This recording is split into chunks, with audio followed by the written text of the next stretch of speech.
104 కీర్తన 14 వచనంలో నరుల ఉపయోగం కొరకు ఆయన కూర మొక్కలను మొలిపించినాడు. ఎన్నో రకాలైన కూర మొక్కలను దేవుడు మనుషులైన మన మేలు కొరకు కూర మొక్కలను ఆయన మొలిపిస్తున్నాడు. మనలో చాలా మంది కూర మొక్కల మీద ఉన్న ప్రేమ కూర మొక్కల మీద లేదు. కూర మొక్కల మీద ఉన్న ప్రేమ కూర మొక్కల మీద లేదు.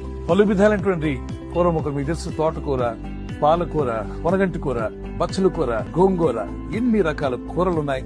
వైద్యులు చెప్తుంటారు మంచి కంటి చూపు ఉండాలన్నా, అలాగే మెగ్నీషియం మనిషి దేహంలో ఉండాలన్నా మంచి కూరాకులు తినమని. మరి దేవుడు ముందే చెప్పాడు, సృష్టికర్త అనే దేవుడు కూర మొక్కలను పూజించుకున్నాడు. ఆదికాండం 1:28-32 వచ్చిన వరకు ఆదాముకు మొట్టమొదటిగా దేవుడు ఇచ్చినది ఇష్టేనని. నరుడు పాపంలో పడిపోయిన తర్వాత, అవిధేయుడైన తర్వాత 9వ అధ్యాయంలో అన్ని తీసుకోవచ్చని నోవాహుతో ప్రభు చెప్పాడు. అయితే ప్రార్థన చేసుకుని తీసుకోవాలి. దానియేలు గ్రంథం 1వ అధ్యాయం 8-10 వచ్చిన వరకు దానియేలు కూడా శాకాహారం తీసుకున్నట్టుగా కొన్ని చోట్ల రాయబడింది. మరి మీకు ప్రయోజనం ఎందులో ఉంది? కూర మొక్కల్లో ఉంది. వాటిని వాడండి. మొక్కలు కూర తినాలని ఆశపడేవారు ముందు కూర మొక్కలు తినండి, తర్వాత మొక్కలు తిందురుగా. ప్రోటీన్ కూడా అవసరమే. మన మేలు కొరకు ఆయన చెప్పినటువంటి మాటలు మనం పాటించడం మంచిది. వైద్యుల సలహా పాటించండి.